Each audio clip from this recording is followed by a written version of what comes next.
Јас сум Мања Василева, вие го гледате Дневникот на К1 телевизија. По настаните кои го одбележаа денот, започнуваме веднаш. Гледајте на. 5 лица се повредени во сообраќајна несреќа што се случи ноќеска на патот Чашка Теово. Централниот комитет на ВМРО-ДПМН едногласно го избра новиот извршен комитет на партијата. Слаби приноси на јачмен и пченица во Пчеполието.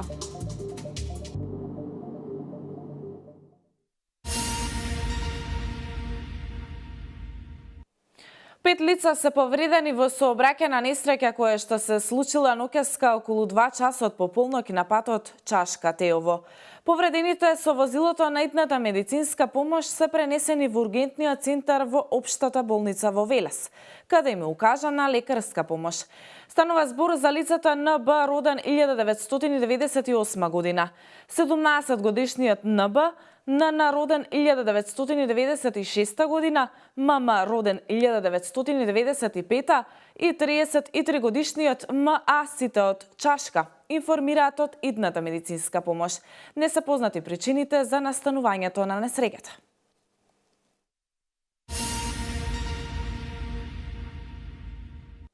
Продолжуваме понатаму со слична тема. Сообраќајните незгоди се случуваат секому, секаде и во секое време и секој учесник во сообраќајот секогаш треба да биде максимално одговорен и внимателен, да ја прилагодува брзината кон условите на патот, да биде концентриран и внимателно да ги следи случувањата во сообраќајот, да држи безбедно растојание, да ги почитува сообраќајните правила и прописи, да ја следи максимално да ја почитува поставената сообраќајна сигнализација. Колешката Валентина Михайловска с повеќе за ова. Републичкиот совет за безбедност на патиштата и сообраќајот информира дека се вршат реконструкција и изградба на патишта, временски режим на сообраќај и црни точки кои се закана за безбедноста во сообраќајот. Советуваат на внимателно возење и прилагодување на брзината на условите на патот. Во категоријата потенцијално опасни места, црни точки, се издвојуваат следни веделници: потегот од наплатната станица Петровец до клучката Кадино, мостот кај Катланово и делницата Демиркапија Удова. Републичкиот совет за безбедност во сообраќајот и патиштата апелира на внимателно и одговорно учество во сообраќајот на сите патни правци со посебен акцент на наведените опасни места. Во Република Македонија во фаза на изградба или на реконструкција се голем број локални, регионални и магистрални патишта. Во фаза на реконструкција се и постојните автопати, а во тек е изградба и на нови автопати. Во текот на летниот период се очекуваат градежни активности на неколку локации. Рехабилитација на сообраќајна возна лента на државен пат А1, делница Велес, Штипска клучка, Градско и Градско Велес. Градежните работи за градба на магистралниот пат А4, делница Свети Николе Штип. Воспоставен е времен режим на сообраќај на автопатот А1, коридор 10 од клучка Неготино до клучка Демиркапија. Градежни работи за градба на државниот пат А4, делница Свети Николе Штип. Целосно е затворена делницата од Свети Николе кај постојаната клучка Кадрифаково и целокупниот сообраќај се пренасочува преку регионалниот пат П1204.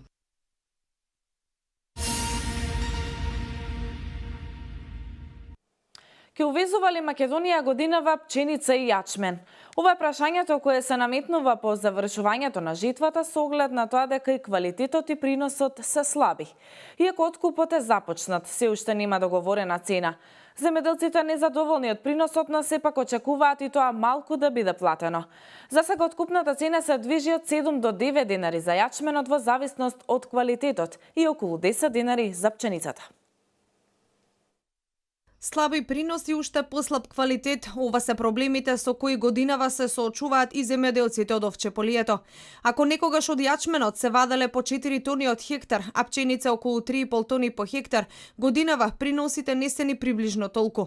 Ваквата ситуација е последица од неповолните временски услови, велат од Агенцијата за поттик и развој на земјоделието. Ова година не можеме како Овчеполе да се пофалиме со приноси кај пченицата и кај јачменот.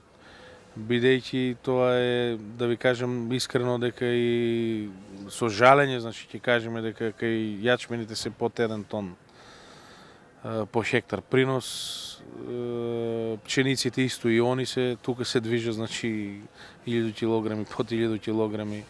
Многу малку има површини делови каде што на овчеполието каде што имаат некои солидни приноси. Ова е исклучително тешка година за земјоделците. Барањето со кое излегува за ослободување од плаќање на закупнина на земјоделското земјиште ќе им помогне финансиски да можат да се подготват за следната сеидба, потенцира Петков, додавајќи дека еднаш досега владата направила ваква отстапка. Мислам дека беше 2000 или 2001 година. И тогаш државата реагираше тоа што ги ослободи од плаќање надоместок, значи плаќање концесија.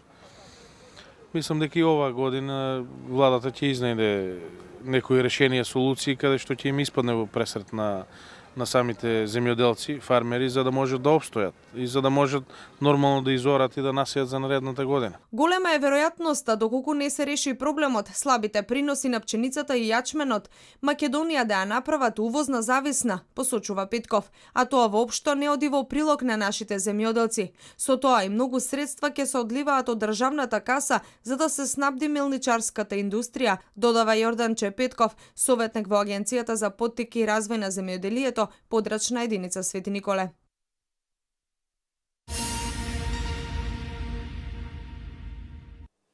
Климатските промени имаат силно влијание врз земјоделството во Македонија.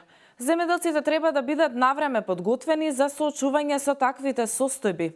Зоват Агенцијата за поттикнување на земјоделскиот развој велат дека и сега земјоделците превземаат мерки за гревање на терените, но доколку промената на климата продолжи и понатаму, ќе бидат потребни поголеми ангажирања.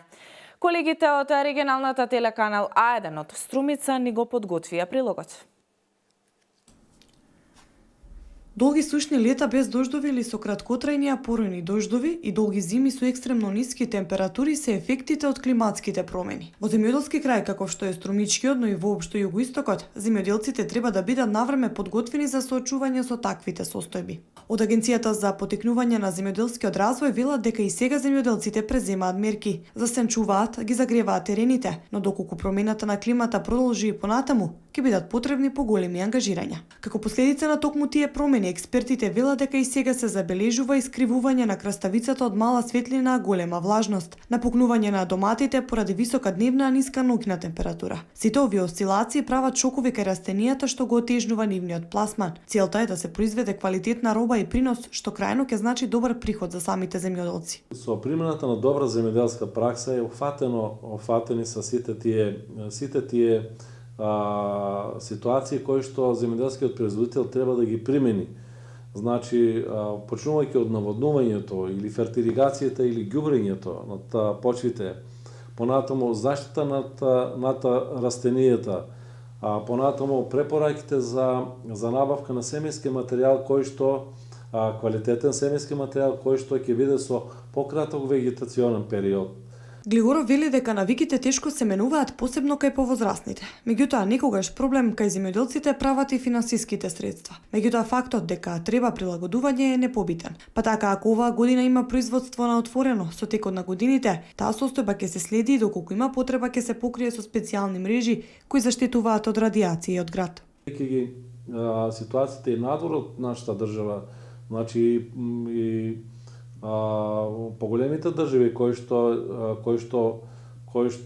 ја пратат состојбата, разговарат за таквите климатски промени, тоа е во глобала на земјината топка, значи покачување на температурата на неколку степени, што значи превисоки температури. Ќе дојде до намалување на храната. Експертите очекуваат намалување на производството поради сите овие фактори, особено во делот на лозарството кај некои сорти грозје. Закани, попадна поплавување или измрзнување има и за некои останати растенија, но климатските промени се еднакво штетни, како и за растителното, така и за животинското производство.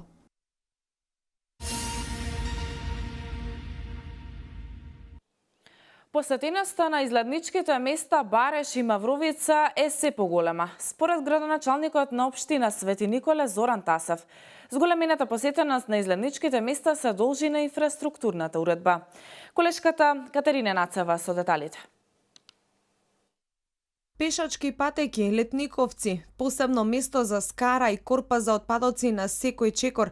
Вака изгледаат излетничките места Мавровица и Бареш.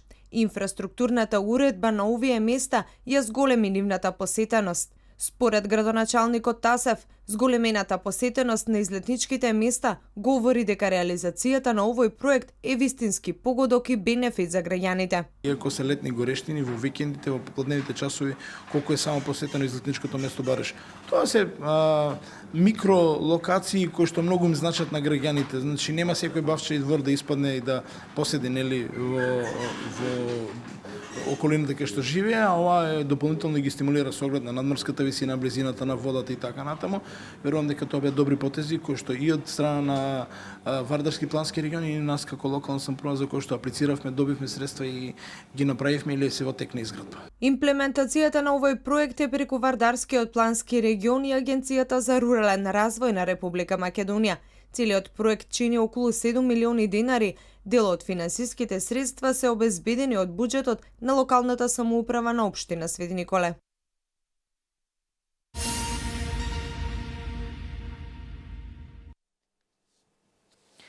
На 1 август собранието ќе започне 5-дневната расправа за ребалансот на буџетот. Председателот на собранието Талат Џафери 11-та седница со една точка на дневен ред, дополнет предлог за изменување и дополнување на буџетот на Република Македонија за 2017 година ја закаже за 1 август во 10 часот. Се очекува владата за време на викендов да го врати ребалансот на буџетот во собранието откако тој беше усвоен на седницата во петокот. Со предлогот за изменување и дополнување на буџетот на Република Македонија за 2017 година се определуваат дополнителни 25 милиони денари по одредени ставки и се пренаменуваат финансиски средства согласно со потребите на буџетските корисници. Продолжуваме со останатите вести од Македонија. На седницата одржана вчера, Централниот комитет на ВМРО-ДПМНЕ едногласно го избра новиот извршен комитет на партијата, со оглед на тоа што мандатот на членовите на претходниот извршен комитет беше изминат. Председател на извршниот комитет на ВМРО-ДПМНЕ е председателот на партијата Никола Груевски, а Христијан Мицковски е генерален секретар. Останатите членови се Никола Србов, Богдан Илиевски, Дејан Јовановски, Светлана Коларич, Драги Димитриевски, Зекир Рамчиловиќ, Никола Поповски, Антонио Милошовски, Илија Димовски, Коце Трајановски, Даниела Рангелова, Владимир Неловски, Александар Николовски, Владимир Ѓорчев, Джери Наумов, Никола Тодоров, Нермин Теловска, Славче Трпески, Армен Незири, Игор Николов, Александар Тргачевски, Зоран Ставревски, Златко Перински, Анета Стојановска Стефанова, Сеат Солаковски, Марио Цветковски, Емил Димитриев, Ане Лашковска, Зоран Илиоски, Дијана Транталовска и Александар Ѓорѓиев.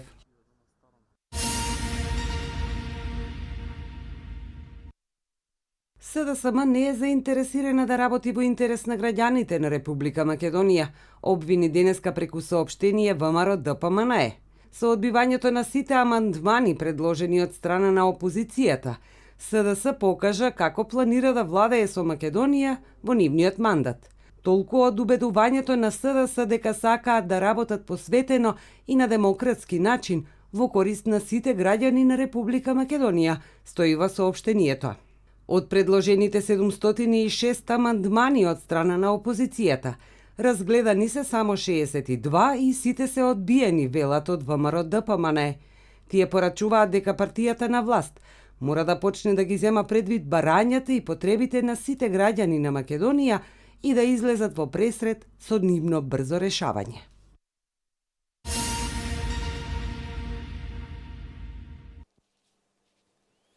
Наред се вестите од светот. Најмалку 5 лица загинаа, 13 други се ранети денеска при експлозија на автомобил бомба пред една полициска станица во сомалискиот главен град Могадишу. Според полицискиот капетан Мохамед Хусейн, поголемиот број од жртвите при нападот се цивили. Хусейн нагласи дека експлозијата се случила на прометна улица во градот и дека најверојатно станува збор за самоубиствен бомбашки напад. За сега никој не превзеде одговорност за експлозијата на автомобилот бомба, но во минатото екстремистичката група Ал-Шабаб често извршуваше слични напади во Могадишу. Пожар избувна на главната сцена на музичкиот фестивал Tomorrowland Unite Spain во Барселона, при што се евакуирани над 20.000 присутни. Инцидентот се случил неколку минути пред стартот на настапот на американскиот диџеј Стив Аоки. Според организаторот на фестивалот, пожарот бил предизвикан од петарда што паднала на сцената и ја запалила целата конструкција на бината. Пожарот е изгаснат од страна на пожарникарите, а конструкцијата на сцената целосно изгорела. Евакуацијата на присутните била спроведена мирно без паника. Нема информации за повредени.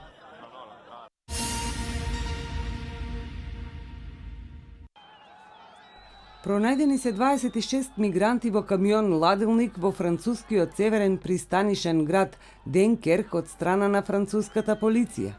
Меѓу нив имало и 2-годишно дете. Според соопштението на полицијата, мигрантите имале за цел илегално да го преминат каналот Ла-Манш и да влезат во Велика Британија. Француската служба за воредни состојби информира дека кај детето биле утврдени симптоми на хипотернија и тоа заедно со неговата мајка. По потекло од Иран, веднаш биле пренесени во болница.